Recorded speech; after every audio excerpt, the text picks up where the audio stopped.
ओम नमः शिवाय। नमस्कार प्रिय भक्त गणों, आज हम आपको भगवान शिव और उनके एक ऐसे भक्त की कहानी सुनाने जा रहे हैं जिसके कोई संतान नहीं थी, तो महादेव जी ने उसे कैसे पुत्र प्राप्ति का आशीर्वाद दिया।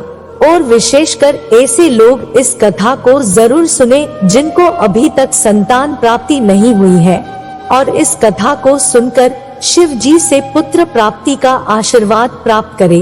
तो चलिए शुरू करते हैं आज की इस पवित्र कथा को। एक समय की बात है, चाणक्यपुरी नामक नगरी में एक धनवान व्यापारी रहता था। उसका व्यापार बहुत दूर दूर तक फैला हुआ था। चाणक्यपुरी के सभी नगरवासी उसका बहुत सम्मान करते थे। उस व्यापारी के पास किसी भी चीज की कोई कमी नहीं थी, लेकिन फिर भी वह अपने जीवन में सुखी नहीं था। दरअसल उस व्यापारी का एक भी बेटा नहीं था, जिस कारण हर समय उसे यही चिंता सताती थी कि उसके मरने के बाद उसकी संपत्ति की देखभाल कौन करेगा। वह व्यापारी बेटे की चाहत में हर सोमवार को भगवान शिव की पूजा करता और शाम ढलते ही मंदिर जाकर भगवान शंकर के सामने दीप जलाता था। एक दिन माता पार्वती उसकी श्रद्धा भक्ति से खुश हो गई। उन्होंने महादेव जी से उस व्यापारी की इच्छा पूरी करने के लिए प्रार्थना की। इस पर भगवान शिव ने कहा, हे देवी, इस दुनिया में हर किसी को उनके कर्मों के आधार पर ही फल मिलता है। महादेव जी के बहुत समझाने पर भी माता पार्वती नहीं मानी। वह लगातार महादेव से यही कहती रही कि उस व्यापारी की इच्छा पूरी कर दीजिए। अंत में शिवजी ने देवी पार्वती के अनुरोध पर उस व्यापारी को बेटे का वरदान दे दिया। आशीर्वाद देने के बाद भगवान शंकर ने देवी पार्वती से कहा, मैंने आपके अनुरोध पर उस व्यापारी को बेटे की प्राप्ति का आशीर्वाद तो दे दिया, लेकिन उसका बेटा केवल 16 साल की उम्र तक ही जीवित रहेगा। यह बात भगवान शिव जी ने उस व्यापारी के सपने में जाकर उसे भी बताई। वरदान पाकर व्यापारी प्रसन्न था, लेकिन बेटे की उम्र 16 साल ही होगी, यह सोचकर वह फिर दुखी हो गया। वह पहले की तरह फिर से हर सोमवार को भगवान शिव की पूजा करने लगा। कुछ महीने बीतने के बाद उसके घर में एक नन्हे से बच्चे ने जन्म लिया जो बहुत सुंदर था। उसका नाम व्यापारी ने सोम रखा। बेटे के जन्म के साथ ही व्यापारी के घर में खुशियां छा गई। बेटे के जन्म की खुशी में एक समारोह का भी आयोजन किया गया। इस खुशी के माहौल में व्यापारी अभी भी दुखी था। हर समय उसे यह डर लगा रहता था कि उसका बेटा अधिक दिनों तक जीवित नहीं रह सकेगा। व्यापारी ने अपने बेटे को उसके चाचा के साथ दूर काशी पढ़ने के लिए भेज दिया। कुछ दूर जाने के बाद सोम और उसका चाचा, जिसका नाम गणपाल था, वह एक नगरी में पहुँचे। नगर में जाकर देखा कि वहाँ उस नगर के महाराज की बेटी चंद्रिका की शादी थी, जिसके लिए पूरे नगर को दुल्हन की तरह सजाया गया था। और ठीक उसी समय बारात भी आ गई। इस समय दूल्हे का पिता परेशान था, क्योंकि उसके बेटे की एक आंख खराब थी। उसे डर था कि अगर लड़की वालों को यह बात पता चल गई तो वह शादी तोड़ देंगे। तभी उसकी नजर सोम और उसके चाचा गणपाल पर पड़ी। लड़के के पिता के मन में तुरंत ये ख्याल आया कि क्यों न इस लड़के को ही दूल्हा बनाकर शादी के मंडप में बैठा दिया जाए। एक बार जब उसका विवाह राजकुमारी से हो जाएगा तो फिर उसके बाद उसे कुछ पैसे देकर यहाँ से विदा कर देंगे। फिर राजकुमारी और अपने बेटे को अपने घर ले आएंगे। लड़के के पिता ने बिना देरी किए गणपाल से इस बारे में बात की और धन का प्रस्ताव रखा।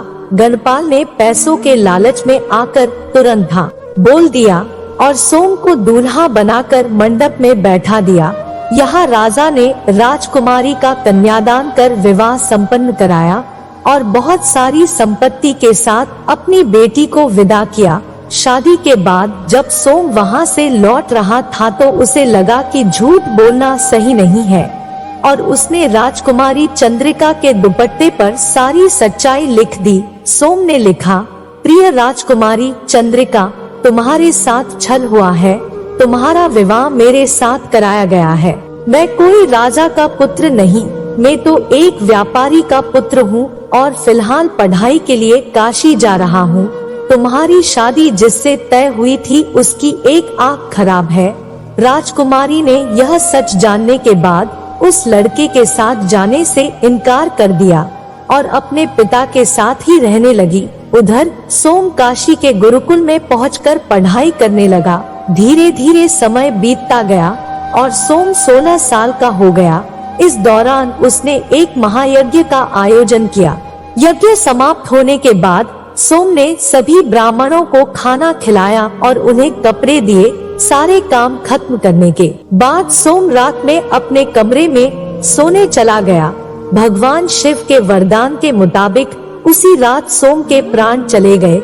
अगली सुबह जब गणपाल उसके कमरे में पहुंचा तो उसने देखा कि सोम की सांसें रुक गई है, वह मर चुका है। यह देखकर वह जोर जोर से रोने लगा। उस गणपाल के रोने की आवाज भगवान शिव और माता पार्वती के कानों तक भी पहुंची। यह सुन माता पार्वती ने कहा, हे स्वामी, मैं गणपाल के रोने की इस आवाज को बर्दाश्त नहीं कर पा रही हूँ, कृपा करके इसके दुख को दूर करें। पार्वती जी की बात सुनकर महादेव सोम के पास पहुँचे। यहाँ उन्होंने देखा कि यह तो वही बालक है जिसे केवल 16 साल की उम्र तक ही जीवित रहने का वरदान मिला था। इसके बाद भगवान शिव सीधे देवी पार्वती के पास पहुँचे और कहा, हे गौरी, मरने वाला बालक तो उसी व्यापारी का पुत्र है, इसने अपनी उम्र पूरी कर ली है। यह सुन माता पार्वती ने भगवान शिव से एक बार फिर आग्रह किया और कहा, हे स्वामी, आप कृपा करके इस बालक को दोबारा जीवित कर दें। इसे मृत देख इसके माता पिता भी अपने प्राण त्याग देंगे। माता पार्वती ने भोलेनाथ को याद दिलाया कि सोम के पिता उनके सबसे बड़े भक्त हैं। कई सालों से वह हर सोमवार को उनकी पूजा करते आ रहे हैं। माँ गौरी के अनुरोध पर भगवान शंकर ने सोम को जीवित होने का आशीर्वाद दिया और सोम दोबारा जिंदा हो गया। कुछ समय बाद जब सोम की पढ़ाई पूरी हो गई तो वह अपने चाचा गणपाल के साथ वापस अपने गांव चला गया। चलते चलते दोनों उसी नगरी में जा पहुँचे जहाँ राजकुमारी चंद्रिका से उसका विवाह हुआ था। यहाँ पहुंचकर सोम ने एक महायज्ञ किया। तभी पास से गुजर रहे उस नगर के महाराज ने महायज्ञ होते देखा। महाराज ने एक ही पल में सोम को पहचान लिया और महायज्ञ के समाप्त होते ही वो सोम और गणपाल को अपने साथ राजमहल ले गए। कुछ दिनों तक उन्होंने सोम और गणपाल को अपने महल में ही रखा। उसके बाद महाराज ने संपत्ति और कपड़े देकर राजकुमारी को सोम के साथ भेज दिया। महाराज ने रास्ते में उनकी रक्षा के लिए कुछ सैनिक भी भेज दिए। गणपाल भी महल से अपने नगर पहुंचा और दूत के हाथों सोम के आने की सूचना व्यापारी तक पहुंचाई। व्यापारी को जैसे ही पता चला कि उसका बेटा 16 साल की उम्र के बाद भी जीवित है तो वह बहुत खुश हुआ। दरअसल व्यापारी और उसकी पत्नी दोनों ने खुद को एक कमरे में बंद कर लिया था। वह बिना कुछ खाए पिए अपने बेटे का इंतजार कर रहे थे। दोनों ने यह प्रण लिया था कि अगर उन्हें अपने बेटे की मौत की खबर मिली तो वह भी अपनी जान दे देंगे। दूत की बात सुनकर व्यापारी और उसकी पत्नी नगर के अन्य लोगों के साथ अपने बेटे के स्वागत के लिए नगर के गेट के पास पहुँचे। यहाँ उसे पता चला कि उसके बेटे की शादी एक राजकुमारी से हुई है। वह दोनों साथ में आए हैं तो उनकी खुशी दोगुनी हो गई। बेटे और अपनी बहू का स्वागत उन्होंने काफी धूमधाम से किया। उसी रात एक बार फिर से महादेव जी व्यापारी के सपने में आए और कहा, मैं तुम्हारी भक्ति से खुश हूँ। हर सोमवार को तुम मेरी पूजा करते हो, इसलिए मैंने तुम्हारे बेटे को लंबी उम्र का वरदान दिया है। भगवान शिव की यह बातें सुनने के बाद व्यापारी बहुत खुश हुआ। बेटा का जीवन वापस मिलने के बाद भी व्यापारी हर सोमवार को भगवान शिव की आराधना करता रहा। इससे शिव पार्वती दोनों की ही कृपा उस व्यापारी के घर में बनी रही। हे महादेव, जिस प्रकार आपने उस व्यापारी और उसके बेटे को सब कुछ दिया, ऐसे ही आप सब पर कृपा बनाए रखना। हर हर महादेव। अगर वीडियो अच्छी तो लाइक शेयर कमेंट करें।